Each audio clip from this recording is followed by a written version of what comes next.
그래서 마지막으로 맡기신 명령이라면 그것은 매우 중요한 일이겠지요. 그래서 16절에 11제자가 갈릴리에 가서 예수께서 지시하신 산에 이르러 라고 말씀하고 있습니다. 주님께서 갈릴리에 먼저 가신다라고 말씀하시고 그곳에서 나를 보리라 라고 말씀하셨죠. 그 갈릴리는 사실 이방 땅에 오히려 속하는 곳이라고 합니다. 즉 주님께서는 이방 선교에 앞장서서 나아가시는 듯한 모습을 먼저 보여주고 계세요. 그리하여 그곳에서 그 제자들을 만나게 되시죠. 17절에 예수를 뵙고 경배하나 아직도 의심하는 사람들이 있더라. 그 예수님의 말씀에 순종하는 원인은 언제나 경배에서 나옵니다. 주님을 경배하고 주님을 경외하는 마음에서 그 말씀에 순종하고자 하는 동기와 또한 우리가 힘을 얻을 수 있게 되는 것이죠. 하지만 여전히 예수님의 부활을 의심하는 사람들도 아직도 있었습니다. 즉 주님을 의심하는 사람들은 분명 이 말씀을 지키지 않겠죠. 반면에 주님을 경배하는 사람들, 주님을 섬기는 사람들은 분명 이 말씀을 지키게 될 것이다 라는 것을 나타내 보여주고 있는 것입니다. 그것은 바로 18절에 예수께서 나와 말씀하여 이르시되 하늘과 땅의 모든 권세를 내게 주셨으니, 하늘과 땅의 모든 권세는 원래 하나님의 권세이죠. 그 권세를 예수님께 주시는 모습을 보여주고 있습니다. 물론 삼위일체 하나님이시니까 하나님께 예수님 거고 예수님께 성령님 거고 다 동일한 의미겠지만, 그럼에도 불구하고 하늘과 땅의 모든 권세를 예수님께 주셨다라는 것은 바로 예수님의 부활로 말미암아 그 구원의 권세가 주님께 있는 것임을 말씀하고 있는 것입니다. 놀라운 것은 그 권세가 이제 우리들에게 주어지게 됩니다. 언제요? 19절에 그러므로 너희는 가서 모든 민족을 제자로 삼아 아버지와 아들과 성령의 이름으로 세례를 베풀고, 우리가 제자를 삼고 세례를 베풀고, 그리고 20절 상반절에 내가 너희에게 분부한 모든 것을 가르쳐 지키게 하라. 우리가 배웠던 그 말씀들을 가르치고 지키게 하는 일들을 통하여 하나님 아버지의 그 권세가, 예수님의 그 부활의 권세가, 구원의 권세가 우리들에게 주어지게 될 것임을 말씀하고 있습니다. 거기에 20절 하반절에 볼지어다 내가 세상 끝날까지 너희와 항상 함께 있으리라 하시니라. 우리는 때때로 궁금해하고 또한 주님께서 나와 함께하여 주시기를 간절히 원하는 순간들이 있죠. 그때 가장 좋은 방법이 무엇이라고 말씀하시냐면 전도래요. 네. 사실 전도에 대한 말씀은 너무 부담스럽고 저 자신도 떳떳하지 못해서 참 부끄러운 마음으로, 그래서 항상 좀 피하고 싶은 주제 중에 하나거든요. 그런데 주님께서 함께 하심에 대해서 우리가 쭉 따라오면서 결국에 이 말씀까지 오게 되었습니다. 전도하시라고 이 말씀을 들고 온 게 아니라 주님께서 우리와 함께 하심을 발견하다 보니까 여기까지 오게 된 거예요. 근데 그 주님께서 함께 하심을 가장 잘 경험할 수 있는 방법이 바로 주님의 말씀을 전하고 또한 그 말씀을 나누고 그 말씀 안에서 함께 자라나는 일이다 라고 우리에게 말씀하고 계십니다. 그래서 이 말씀이 부담스러운 말씀이 되지 않기를 원해요. 그게 결국 뭐예요? 오늘 후반부에 말씀을 드리겠지만 두세 사람이 모인 곳에 주님께서 함께 하신다고 말씀하셨죠.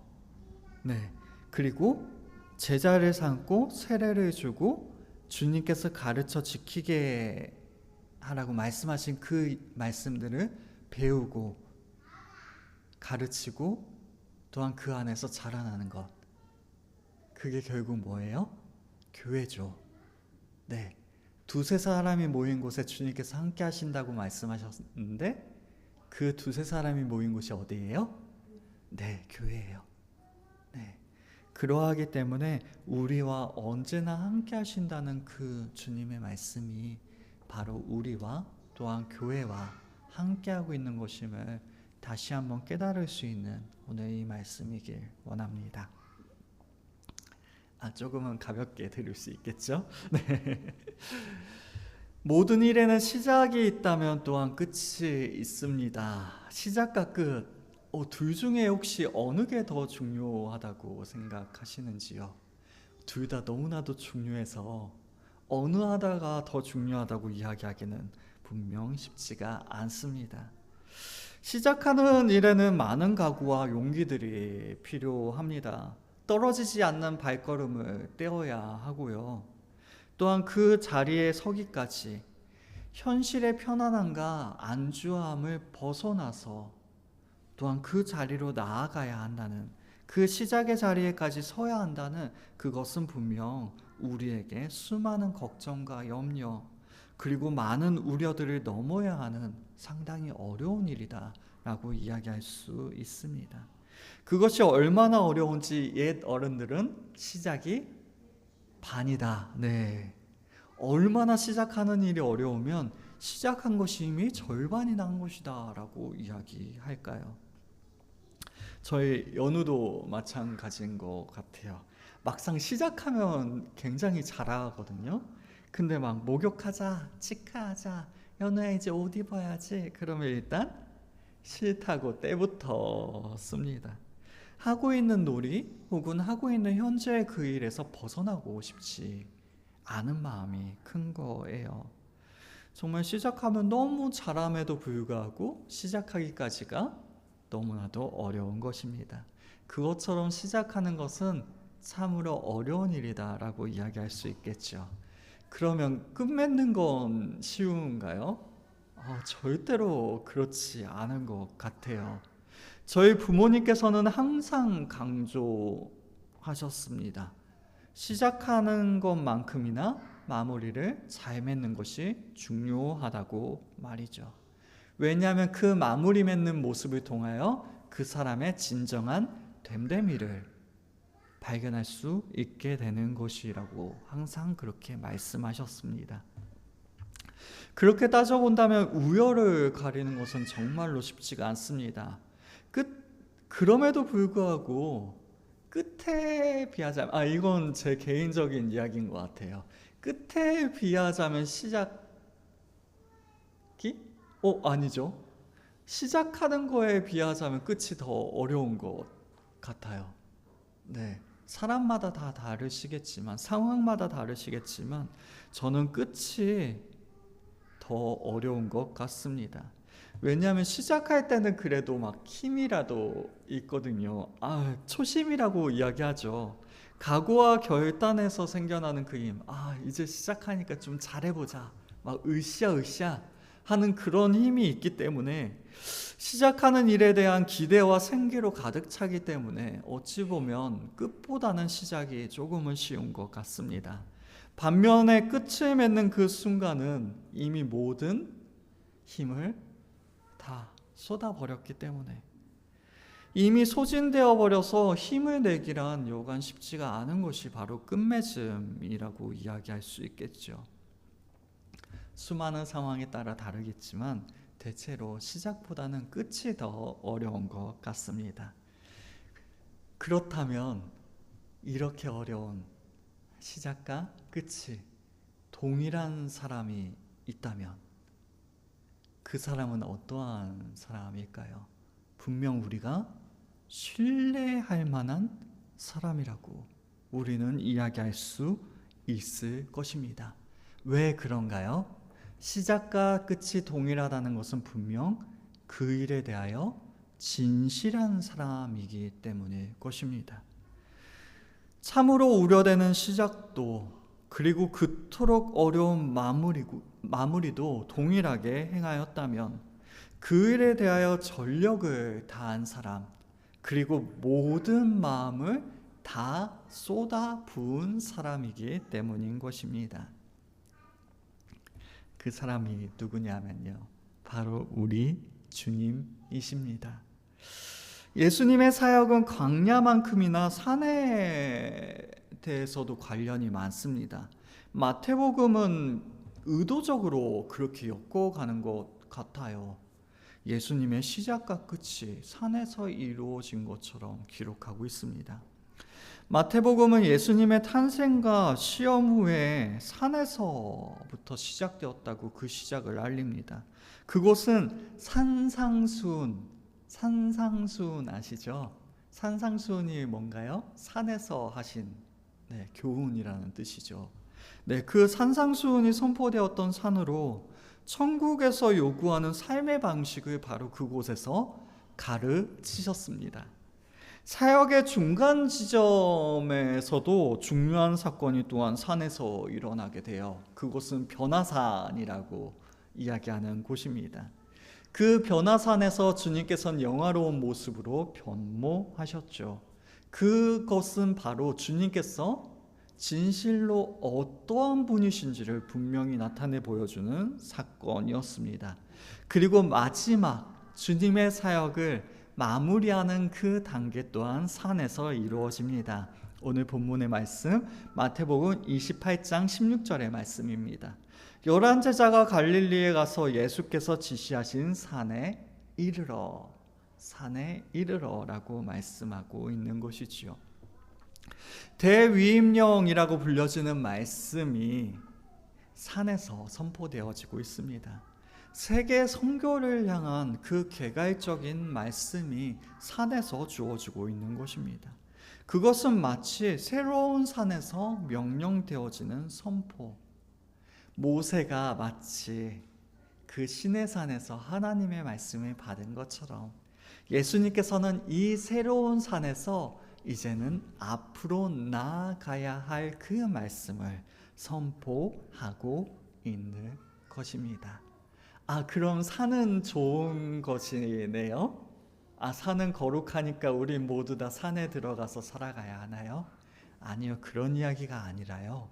이 모든 것들이 하나로 이어지고 있음을 분명히 보여주고 있는 장치와 같은 것이 바로 산이라는 것입니다. 그 하나로 연결되어지고 있는 것은 바로 안식일에 나사렛 회당에서 주님께서 찾아 읽으셨던 이사야의 글로 요약해 볼 수 있습니다. 누가복음 4장 18절과 19절의 말씀입니다. 주의 성령이 내게 임하셨으니 이는 가난한 자에게 복음을 전하게 하시려고 내게 기름을 부으시고 나를 보내사 포로된 자에게 자유를, 눈먼 자에게 다시 보게 함을 전파하며 눌린 자에게 자유롭게 하고 주의 은혜의 해를 전파하게 하려 하심이라 하였더라.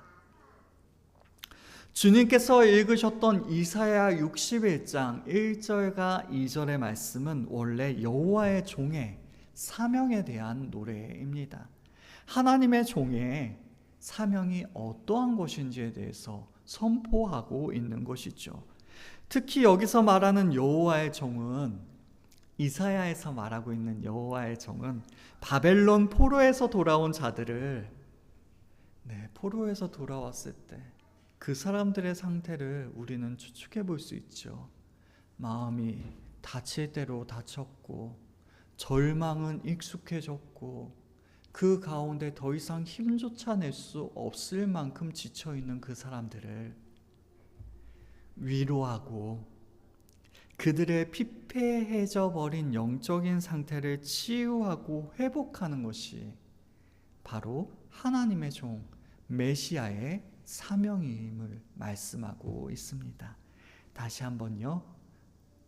지치고 상한 우리들의 심령을 위로하고 그리고 피폐해져 버린 우리의 영적인 상태를 치유하고 회복하는 것이 바로 여호와의 종의 사명이라고 말씀하고 있습니다. 주님의 일이 무엇이라고요? 우리를 위로하고 치유하고 회복하는 일임을. 여기에 우리의 소망이 있습니다. 주님께서는 자신의 사명을 인식하셨습니다. 그것이 우리를 위로하고 치유하고 회복하는 일임을 말입니다. 우리는 넘어져도 괜찮겠죠? 왜요? 주님께서 우리를 치유하고 회복하실 것이니까. 낙심해도 괜찮겠죠? 물론 너무 심하게 낙심하는 건 불순종으로 이어질 수 있겠지만, 그럼에도 불구하고 낙심하는 것도 괜찮습니다. 왜냐하면 주님께서 우리를 위로하시기 때문에. 그 주님의 사명이 바로 우리를 회복하시는 것임을 선언하고 계시는 것이죠. 그 일은 곧 주의 은혜의 해를 전파하는 일이었습니다. 주의 은혜의 해는 구약의 희년이라고 불리는 절기예요. 희년은 무엇이냐 하면 매 50년마다 실시되어지는 그 땅에 경작하는 일이 중지되어지고요. 모든 사람들은 자신의 고향으로 귀환할 수 있는, 빚이 탕감되고요. 노예들이 해방되는 날이었습니다. 굉장히 좋은 날이죠. 하지만 그 돈을 빌려준 사람이나 혹은 종의 주인의 입장에선 희년이 어떤 날이에요? 네. 그래서 실제로 구약의 역사를 보면 단 한 번도 제대로 이루어진 적이 없습니다. 하나님의 명령임에도 불구하고.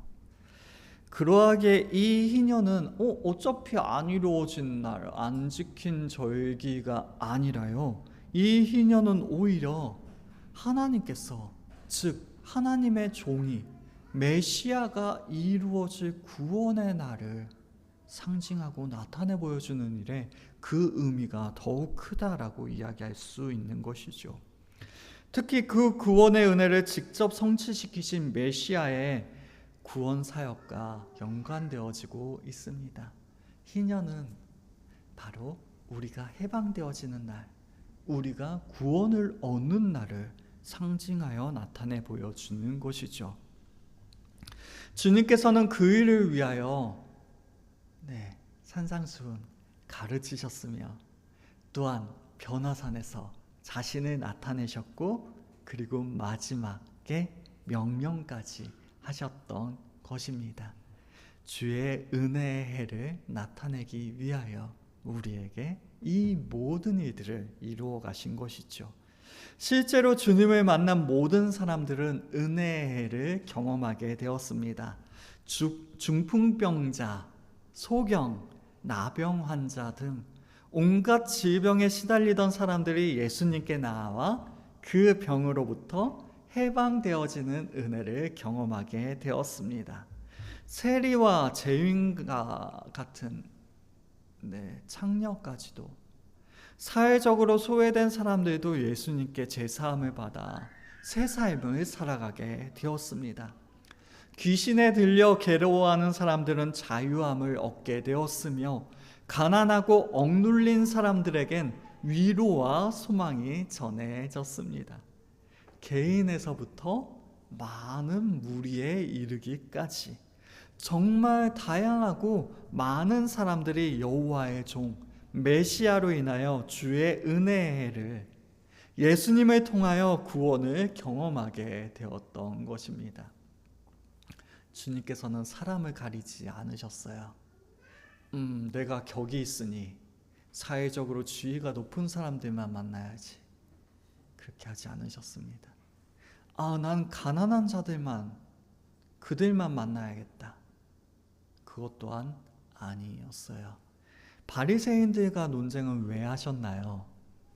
그들을 지옥 보내시기 위해서? 아니요. 그들마저도 하나님의 말씀으로 돌이키게 하기 위해서, 그래서 실제로 바리새인 중에 돌이킨 사람들이 있었죠. 대표적으로 니고데모. 네. 주님께서는 그 모든 사람들을, 돈이 많은 사람이든 적은 사람이든 가난한 사람이든 부한 사람이든 가리지 않고 그 모든 사람들을 만나 주셨던 것입니다. 또한 육신이 연약한 사람들이든 강건한 사람들이든 가리지 않고 모든 영혼들을 사랑하셨던 것이죠. 그 모든 사람들은 은혜의 해를 주님을 통하여 경험할 수 있게 되었습니다. 여기에서 중요한 것은 바로 주님께서는 종의 사명을 인식하고 계셨다는 사실에 있습니다. 주님께서는 그들을 만나는 일을 싫어하거나 귀찮아하거나 뒤로 미루지 않으셨습니다. 오히려 적극적으로 잃은 자들을 찾으시고 그들을 치유하고 회복하셨던 것이죠. 예수님께서는 갈릴리 그리고 크게 유대 등으로 다양한 지역을 다니시며 많은 사람들을 만나셨습니다. 대표적으로 갈릴리 호수 주변은요, 예수님의 활동의 근거지와 같은 곳이었습니다. 그곳에서 가버나움에서는 많은 병든 사람들을 예수님께 나와 치유받도록 하였습니다. 특별히 이곳에서는 어부 제자들을 부르신 사건 또한 등장하게 되었죠. 그리고 가나에서는 무슨 일이 있었나요? 가나하면 잘 안 떠오르는데 가나의 혼인잔치 하면 바로 떠오르죠. 네, 물이 포도주로 바뀐 사건. 물이 포도주로 바뀐 게 뭐 어쨌다고 그게 이렇게 중요한 것일까요? 네, 물이 포도주로 바뀌었다는 것은 그 성질 자체가 아예 바뀌어 버렸죠. 네, 그것은 바로 우리 또한 주님께서 완전히 새롭게 변화시키실 수 있는 능력이 주님께 있음을 나타내 보여주신 기적이었던 것입니다. 또한 벳세다에서는요, 소경을 고치고 또한 많은 기적을 행하셨고요. 이건 진짜 모르실 수도 있어요. 나인성 과부 하면 또 기억나시죠? 나인성 과부의 아들을 살리는 그러한 감동적인 일 또한 주님께서는 행하셨습니다. 유대 지방에서도 마찬가지입니다. 유대 지방은 갈릴리 지방보다 남쪽에 있는 지역이었는데요. 대표적으로 예루살렘이 있는 곳이 바로 유대 지역입니다.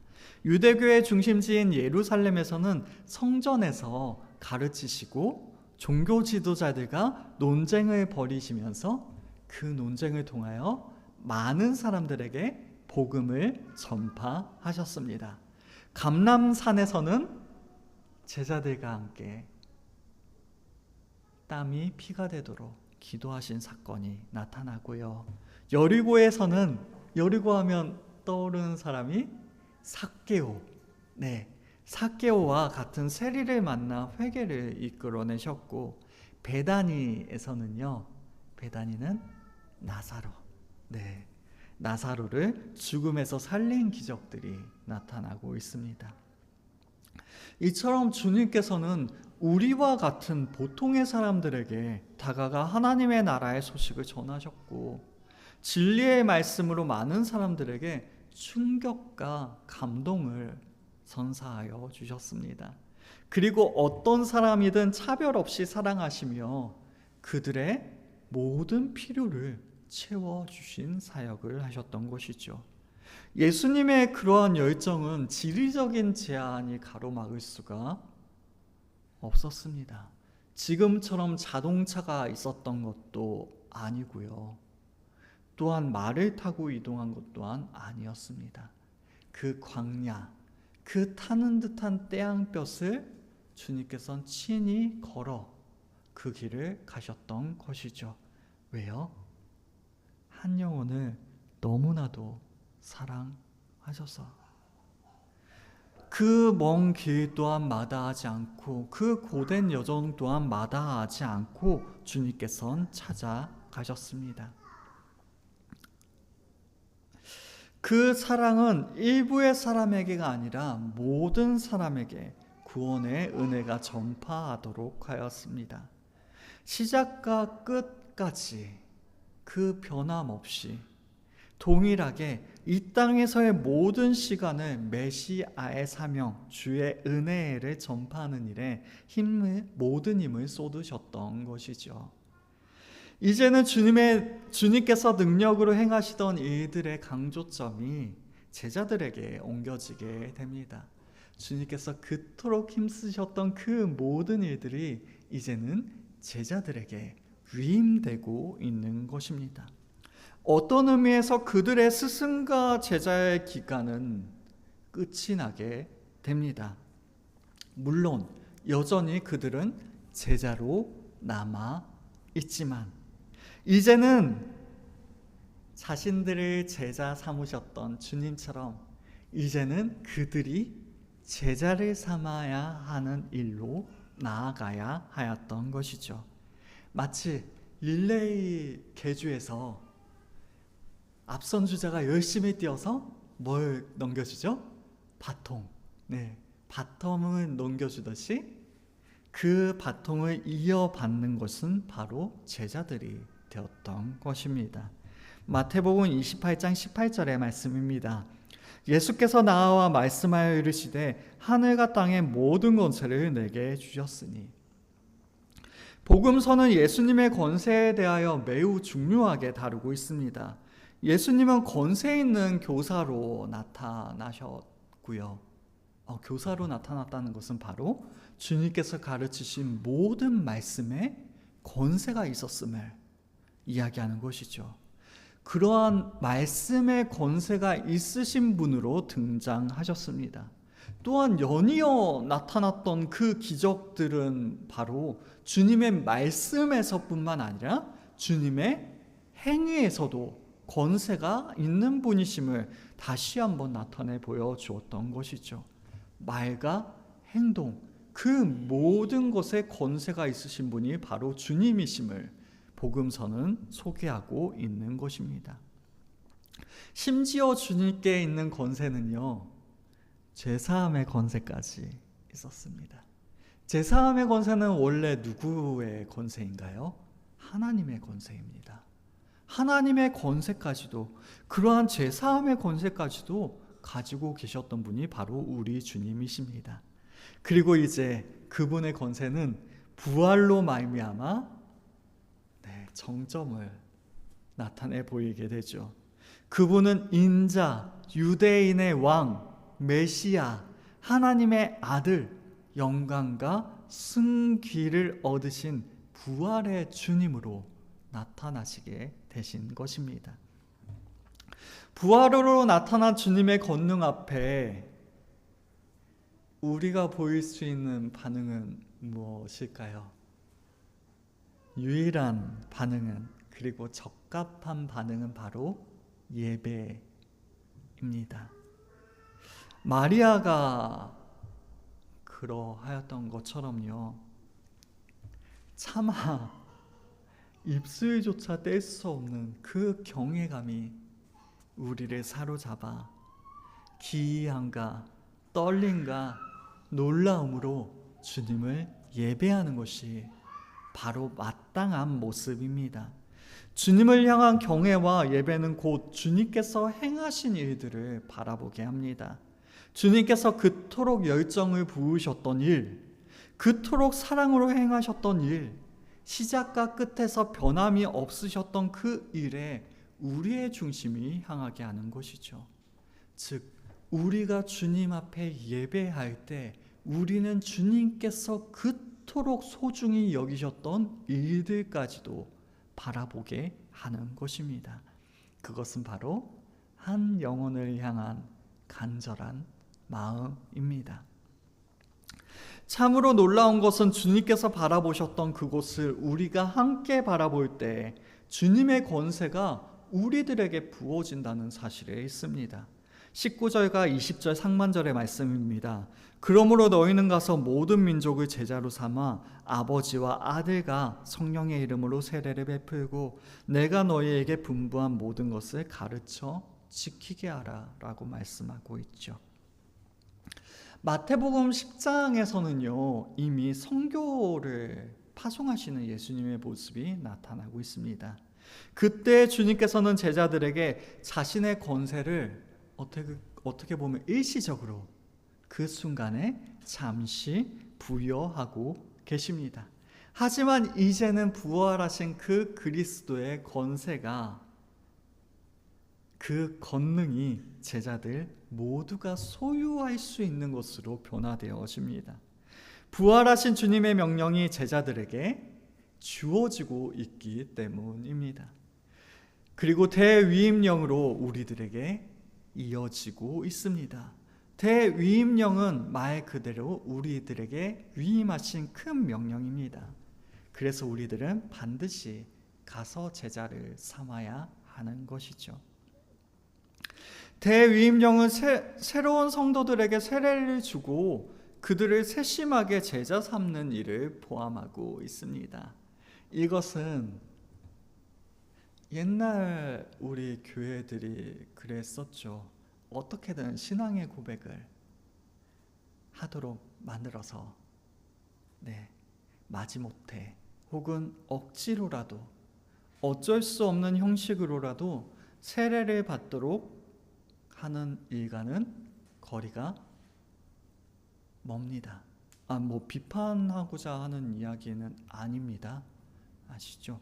저도 믿음이 없이 세례를 주는 거에 대해서 거의 알러지 반응처럼 경기를 일으키듯 싫어했던 사람인데요. 그게 군대에서 완전 생각이 바뀌었어요. 군대 가면 우리 다녀오신 분들은 아시겠지만 세례를 거의 뿌리다시피 줘버립니다. 그냥 그 훈련소에서요, 교회에 가면 그냥 있는 애들 다 나오라 그래가지고 그냥 세례 줍니다. 그래서 심지어는 어떠한 일들까지 생기냐면 세례 받으면 이제 간식 주니까 이미 세례 받았던 애들도 안 받은 척하고 나가서 또 세례 받고. 그 사람들의 믿음이 있어서 세례를 준 것인가요? 아니에요. 분명히 아니에요. 근데 그 세례를 주신 목사님들이 그러한 이야기를 해주시더라고요. 군대에서 받았던 그 세례가 제대한 이후에 시간이 많이 흐른 후에 갑자기 떠올라서 교회로 돌아오는 사람들이 있다는 거예요. 그 이야기를 듣고 나서 그것도 의미 있는 일이구나 라는 것을 알게 되었습니다. 그럼에도 불구하고 여기에서 강조하고 있는 것은 바로 어쩔 수 없이 어떻게든 결단을, 그러니까 억지로라도 그 입술의 고백을 하게끔 만드는 일에 우리가 힘써야 하는 것이 아님을 우리에게 말씀하고 있는 것이죠. 물론 그것이 방법이 될 수 있고 과정이 될 수는 있겠지만 결국에 우리가 바라보아야 하는 것은 바로 제자를 삼는 일임을 우리에게 말씀하고 있는 것입니다. 그것은 어떻게 보면 단순히 믿음이 없음에도 불구하고 그 입술로 이야기하도록 억지로라도 만드는 그것보다 더 어려운 임무가 우리들에게 주어지고 있는 것임을 말씀하고 있는 것입니다. 우리는 제자들을 통해 사람이 얼마나 느리게 변하게 되는지를 확실하게 발견할 수 있었습니다. 12제자들이 어떠한 사람들이었나요? 예수님과 동거동락하고 항상 주님의 곁에서 주님의 모습을 보고 배울 수 있는 사람들이었죠. 우리는 말씀을 듣고 배우는 사람들이지만 이 사람들은 주님의 곁에서 보고 배울 수 있는 사람들이었습니다. 그렇다면 그들이 엄청나게 빨리 변하게 되었나요?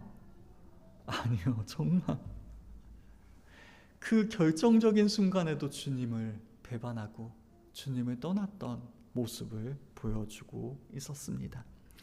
예수님께서 하기 원하셨던 일을 하게 되기까지, 그분께서 원하는 사람으로 변화되기까지는 너무나도 긴 시간을 겪어왔음을 우리들에게 말씀하고 있는 것이죠. 복음서는 그 사실에 대하여 속임없이 우리에게 전해주고 있습니다. 예수님께서 부르셨기 때문에, 예수님께서 선택하셨기 때문에 너무나도 특별한 사람들이어서 속성의 과정을 밟아 완벽하게 성장한 것이 아니었던 것이죠. 그들 또한 우리와 동일한 사람이었습니다. 사람은 다 그런 거예요. 그들 또한 예수님의 사명을 수행하려 할 때 많은 무지와, 그렇죠, 도대체 어떻게 해야 되는 거야? 라는 많은 무지 속에서, 그리고 많은 실패 속에서 수많은 오해와 또한 수많은 반대에 부딪혔을 것임이 너무나도 예상이 되어지는 것입니다. 그들이 보여주었던 것과 같이, 그리고 우리 보통의 사람들이 그리하였던 것과 같이 제자 삼는 일은 너무나도 어려운 일입니다. 그리고 쉬운 방법이나 쉬운 수단은 존재하지 않는 일이에요. 더욱이 세례를 주고 주님의 도로 양육하며 그들 또한 순서를 이어받아 가서 제자 삼도록 우리는 만들어야 합니다. 우리가 제자 삼을 뿐만 아니라 우리가 제자 삼은 그 사람들 또한 가서 제자 삼는 사람으로 자라나도록 우리는 도와주어야 하는 것입니다. 서신서들은 이 일이 얼마나 격렬하고 이 일이 얼마나 대단한 일인 것인지를 우리들에게 분명히 나타내 보여줍니다.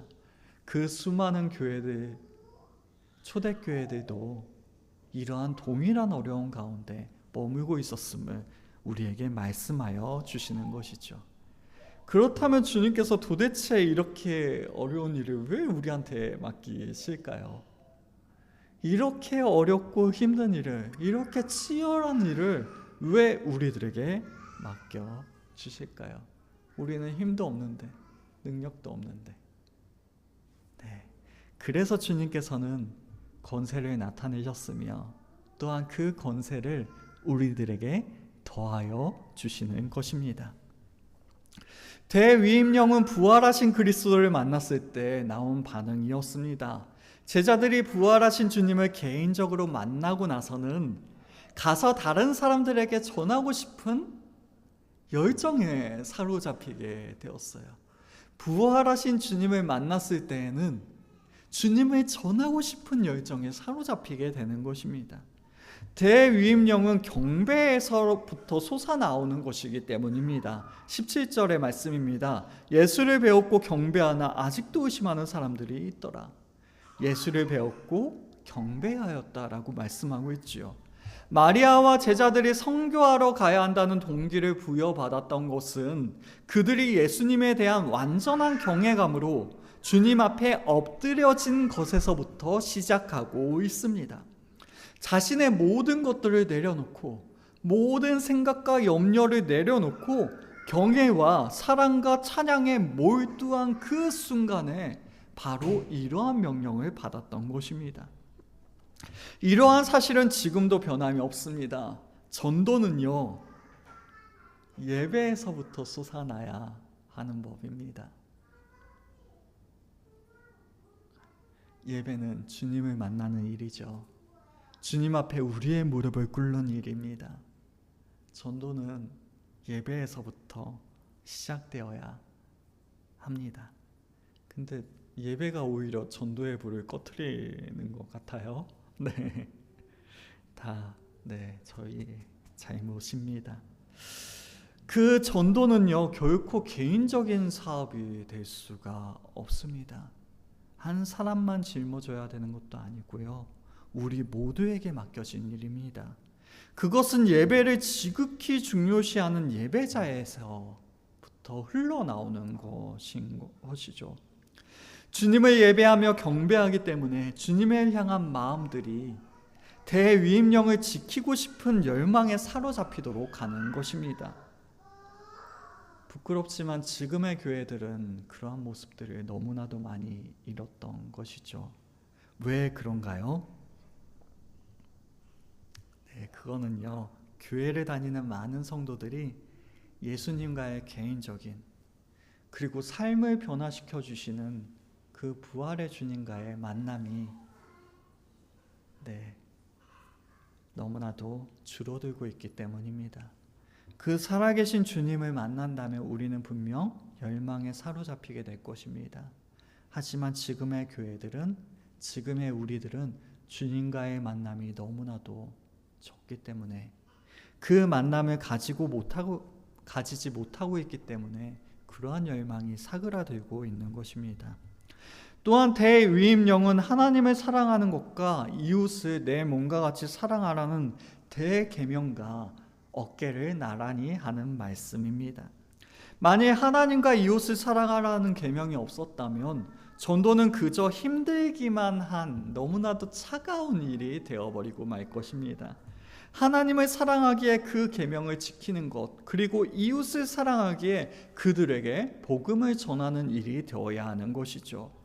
만약 천국을 한마디로 정의해 보라고 한다면, 정의가 아니라 한마디로 정리해 보라고 한다면요, 저는 사랑이라고 설명하고 싶습니다. 물론 천국의 정의는 예배죠.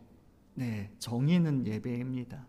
하지만 그것을 정리해 보자면 하나님을 사랑하기 때문에 예배하는 것, 그리고 이웃을 사랑하기에 함께 예배하는 것이 천국인 것입니다. 우리가 대위임령을 지키지 않는다면, 네, 그렇죠. 그 사랑의 정신, 천국은 우리 가운데 이루어지지 않을 것입니다. 흑암에 앉은 백성이 큰 빛을 보도록 하신 주님의 사랑을 전하지 않기 때문입니다. 그러하게 예수님께서는 선교를, 전도를 추천하지 않으세요. 주님께서는 선교를 요구하십니다. 명령하십니다. 하는 게 어떻겠니? 추천하지 않으시고 하라 라고 명령하고 계신 것이죠. 전도는, 선교는 그분의 마지막 명령입니다. 그러할진데 주님의 교회가 어떻게 그 명령을 지키지 않을 수가 있겠습니까? 그리고 대위임령은 바깥으로 향하게 되어져 있습니다. 복음을 듣지 못한 사람들에게 향하는 것이 바로 선교요 전도인 것입니다. 교회는 절대로 마음 맞는 사람들만 모이는 곳이 되어서는 안 됩니다. 교회는 항상 제자 삼고 가르치는 일에 부름을 받았기 때문입니다. 그럼에도 지금의 많은 교회들은 어떠한가요? 지금의 많은 교회들은, 많은 성도들은, 그리고 많은 교육자들은 선교가 아니라 교회를 유지하는 일에 사명을 받은 것처럼 사역을 해 나아가고 있습니다. 그렇죠. 분명 지금의 시대는, 특별히 코로나가 지난 이후에 그 시대는요, 유지하는 것조차 벅찬 시대가 왔습니다. 그럼에도 불구하고 우리에게 주어지는 말씀은 지금의 현 상황을 유지하라는 것이 아니라 가서 제자를 삼으라는 명령을 우리에게 순종하도록 요구하고 계신 것이죠. 감사하게도 우리가 그 명령에 순종할 수 있도록 주님께서는 우리들에게 약속을 더하여 주십니다. 20절 하반절의 말씀입니다. 볼지어다 내가 세상 끝날까지 너희와 항상 함께 있으리라 하시니라. 부활하신 주님의 약속은 우리들에게 위로가 되며 또한 버팀목이 되어집니다. 그 누구도, 그 무엇도 주님께서 우리와 함께 하심을 막을 수 없습니다. 그 어떠한 상황이라도, 어떠한 절망과 아픔일지라도, 심지어는 우리 자신의 어리석은 오해와 부정적인 생각마저도 우리들에게서 주님의 임재를 빼앗아갈 수는 없는 것입니다. 처녀가 잉태하여 낳게 될 아기가 임마누엘, 즉 하나님께서 우리와 함께 하시다 라는 확신으로 시작되었던 이 마태복음은요, 그분께서 여전히 제자들과 함께 계시며 나아가 우리와 세상 끝날까지 함께 계실 것이라는 확신으로 끝나게 됩니다. 하나님의 임재로 시작하였고 하나님의 임재로 끝나게 됩니다.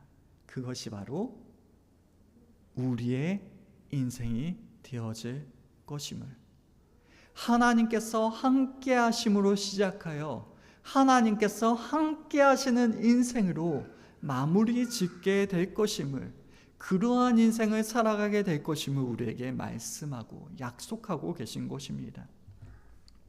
그리고 그러한 약속은 주님의 시작에서부터 끝까지 이루어졌던 영혼을 향한 사랑으로 나아가도록 합니다. 주님께서 임재와 권세를 우리에게 부여하지 않으셨다면 우리들은 전도를, 선교를 생각조차 할 수 없었을 것입니다. 하지만 주님께서는 언제나 그러하셨습니다. 주님께서는 명령을 하실 때 능력도 항상 함께 주세요. 우리에게 하신 명령이 선교라면 우리에게 주신 것은 능력입니다. 그 능력은 무엇인가요? 그 능력은 무엇인가요? 그것은 바로 주님의 임재입니다. 조금 충격적인 사실이에요. 우리에게 명령하셨으면 갑자기 힘이 넘치든가 아니면 말을 술술 너무 잘하든가 그러한 능력을 주실 것 같은데, 주님께서 우리에게 주신 능력은요, 내가 너희와 항상 함께하리라. 그쵸, 주님께서 함께하심의 능력입니다. 그 능력을 우리들에게 주세요. 마태복음 18장 20절의 말씀입니다. 두세 사람이 내 이름으로 모인 곳에 나도 그들 중에 있느니라. 우리가 주님의 명령을 기억하고 주님의 이름을 나누며 그 말씀을 배우고 지킬 때 그러한 우리의 모임 가운데, 그러한 우리의 교회 가운데 주님께서 함께 하시는 것입니다. 오늘을 살아가는 우리들의 모습은 어떠합니까? 복음을 전하는 일은 어느샌가 다른 집 아들 마냥, 그쵸, 우리들과 상관없는 일, 그리고 다른 사람들과 상관 있는 일이라고 생각하고 어느샌가 뒷전의 일처럼 여기고 있는 것이 바로 우리의 모습은 아닙니까? 누군가 한 사람의 문제라고 이야기하고 있는 것이 아닙니다. 한국 교회가, 이 땅의 성도들이, 그리고 우리들이 주님께서 맡기신 일을 잊고 있다는 사실이 가장 큰 문제인 것이죠. 주님께서는 시작과 끝이 동일하셨습니다. 그것은 영혼을 향한 주님의 사랑이 얼마나 진심이었는지를 우리들에게 분명히 나타내 보이시는 일이 되었습니다. 그 사실은요, 우리를 향한 사랑이, 나를 향한 사랑이 얼마나 진심인 것인지를 깨닫게 해요. 그리고 주님께서는 우리들에게 그 일을 위임하십니다. 우리 또한 그러한 사랑을 가지기를 원하시는 것입니다. 주님께서 우리를 사랑하셨듯이 주님께서 사랑하시는 그들을 우리 또한 사랑하기를 주님께서는 원하고 계시는 것입니다. 가장 확실한 약속을, 주님께서 세상 끝날까지 우리와 항상 함께 있으리라는 그 약속을 하시면서 말입니다. 그 사랑 안에서 우리는 주님과 함께 합니다. 만약 우리가 주님께서 우리와 함께 하심을 경험하고 싶으시다면 우리는 주님의 말씀을, 주님의 사랑을, 주님의 복음을 전하면 됩니다. 주님께서 세상 끝날까지 우리와 함께 있다라는 사실을 우리가 확신하고 싶다면 우리는 그러한 자리로 나아가면 되는 것입니다. 바라옵고 원하는 것은 주님께서 걸어가신 길을 우리 또한 걷기를 원합니다. 앞서가신 그 길을 따라가는 것, 앞서간 선생님을 따라가는 사람들이 바로 제자죠. 그것이 제자입니다. 주님께서는 모든 사람에게 다가가 하나님의 사랑을 전파하시는 본을 보이셨습니다. 이는 우리 또한 예수님처럼 주변 사람들에게 관심을 가지고 사랑을 실천해야 함을 우리에게 말씀하는 일입니다. 하나님의 사랑을 우리가 전해야 함을 말씀하고 계신 것이죠. 우리가 그 사랑을 전할 때 주님께서 우리와 함께 하심을 우리는 경험하게 될 것입니다. 이 사실을 기억하심으로 주님께서 허락하여 주시는 권세 안에서, 그 권세가 무엇이라고요? 주님께서 우리와 함께 하신다는 그 권세 안에서 살아갈 수 있는 우리, 그 권세를 세상 끝날까지 누릴 수 있는 우리 모두가 될 수 있길 원합니다. 이 말씀을 붙들고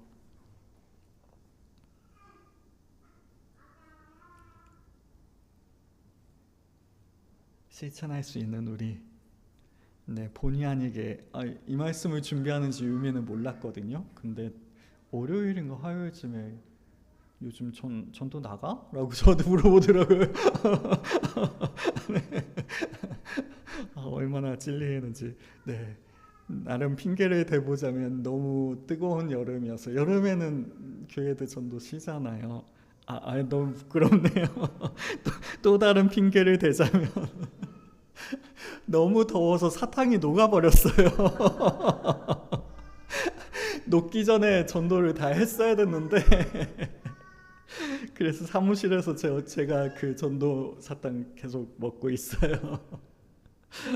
참 어리석죠. 미리 했어야 되는 일을 미루다 보니까 이러한 사태까지 벌어졌습니다. 주님께서 땀나네요. 네. 주님께서 명령하신 그 일 분명히 어려워요. 쉽지 않습니다. 대학원 때 저희들 시습 시간이 있어요. 예비 전도사들에게 시습 시간은 무엇일까요? 대학교 전도 나가는 일이었어요. 그때 나갔을 때 그 대학교 캠퍼스, 다른 학교 캠퍼스에 가서 전도를 했는데요.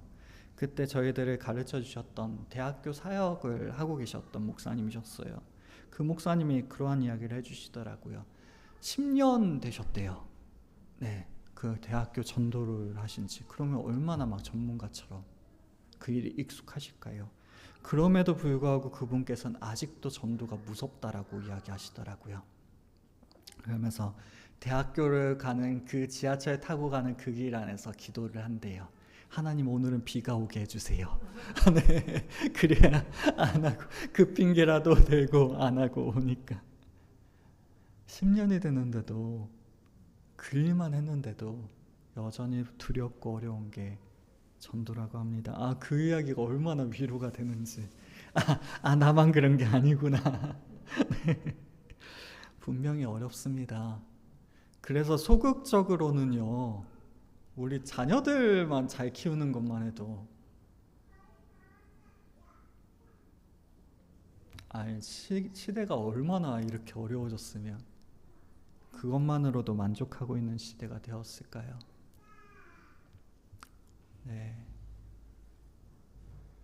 또 더 소극적으로 나아가시면 우리가 우리 스스로를 제자 삼는 일에 그이들이 너무나도 귀한 시대가 돼버렸어요.